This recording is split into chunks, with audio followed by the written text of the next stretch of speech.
Let's look at our first example. Classify -2/5, 1.515151, -8, and pi as an integer, rational, irrational, or real. Let's start with our first number, -2/5. Now remember, an integer is any whole number that has either a positive or a negative sign in front. -2/5 is not an integer.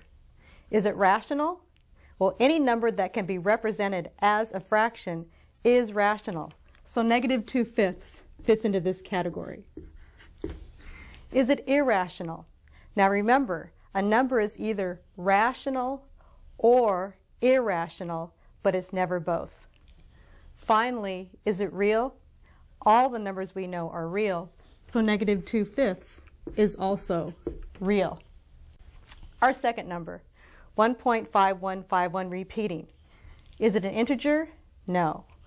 Is it rational? Well, any number that can be represented as a fraction is rational. Remember, 5151 repeating is the same thing as 51 over 100. So certainly it is rational. Don't forget, we can use this bar notation to represent the repeating portion of the decimal. Again, a number is either rational or irrational, never both. And of course, all the numbers are real, so 1.51 also fits into that category. -8. Finally, we have a number that is an integer. Is it rational? Well, -8 can be represented as a fraction, -8 over 1. So it's also a rational number. Again, a number is either rational or irrational, never both. And finally, all our numbers are real, so -8 also fits into our last category. Finally, we have pi. Remember that pi is the decimal 3.14, and it continues on, never repeats, and never terminates. Is it an integer? No. Is it rational? Well, that number cannot be represented as a fraction, so it's not rational. Finally, we have an irrational number. Irrational numbers are decimals that never repeat and never terminate. So finally, we have an irrational number. And again, all our numbers are real, so pi also fits into that category.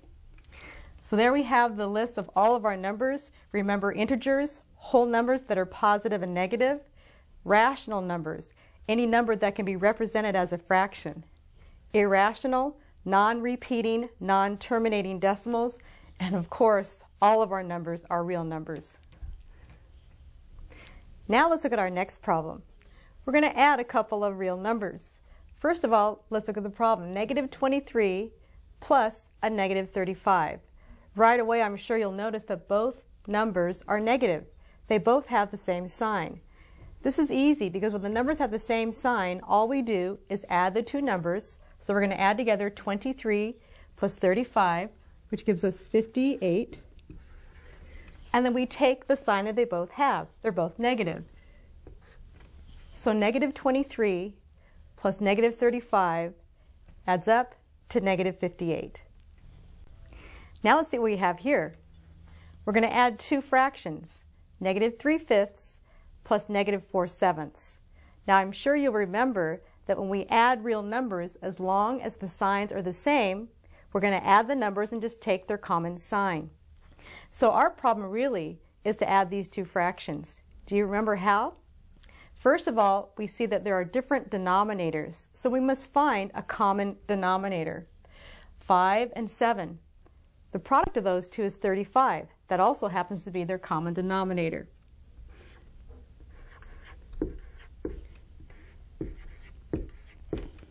To convert the fraction -3/5 to the common denominator of 35, what we're going to do is multiply both the denominator and the numerator by 7. 5 times 7 is 35. 3 times 7 is 21. Keep the negative sign in front. We'll do the same procedure with our second fraction. 7 times 5 is 35. So 4 times 5 is 20. Again, keep the negative there. So now that we have a common denominator, all we have to do is add the numerators. 21 plus 20 is 41. So we have 41 over 35. And again, if the signs are the same, just add the numbers and take their sign. Let's look at our next problem. We're going to add two whole real numbers again, negative 9 plus positive 15. Now we have a problem where the signs are different. Notice one's a negative and one's a positive. Remember the rule. If the signs are different, we're going to disregard the signs, subtract the smaller from the larger, take the sign of the larger in absolute value. Let's go through that with this problem. So again, we identify that the signs are different. One's negative, one's positive. Disregard the signs. Subtract the smaller from the larger. That would be 15, subtract 9. 15 minus 9 is 6.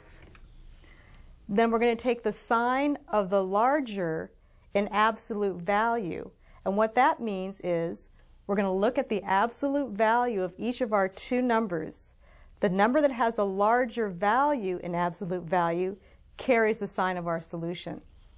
So the absolute value of negative 9 is 9. The absolute value of 15 is 15. So 15 is larger than 9, so 15 carries the sign of our problem. So 6 takes on the sign of the number with a larger absolute value, which is positive. So our final solution then is positive 6. Let's take a look at our next two problems. Again, we're adding real numbers. Our first problem, we're adding negative 2.9 plus negative 5.7. We have some decimals.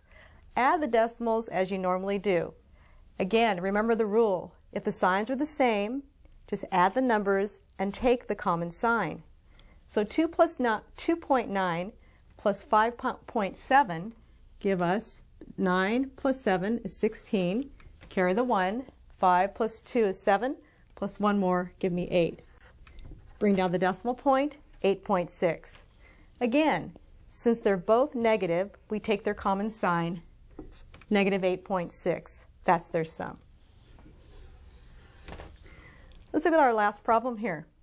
Negative 10 plus negative 3 plus 15, notice that's positive 15, and positive 4 at the end here. We have a long string to add together.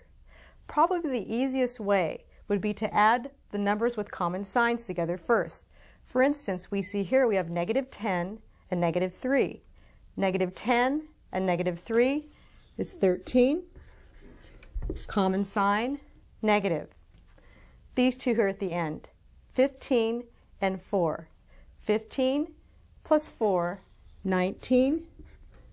They're both positive, so we take their common sign, positive 19. Now we have another problem. Do you remember the rule for this? If the signs are different, disregard the signs, subtract the smaller from the larger, take the sign of the larger in absolute value. So we have 19, subtract 13. 19 minus 13 is 6. Notice that we have negative 13, positive 19. Positive 19 has the larger value in absolute value. So that means that the sum of these two will be a positive 6. So again, the rules for adding and adding sign numbers is if the signs are the same, add the numbers, take the common sign. If the signs are different, disregard the sign, subtract the smaller from the larger, and then take the sign of the larger in absolute value.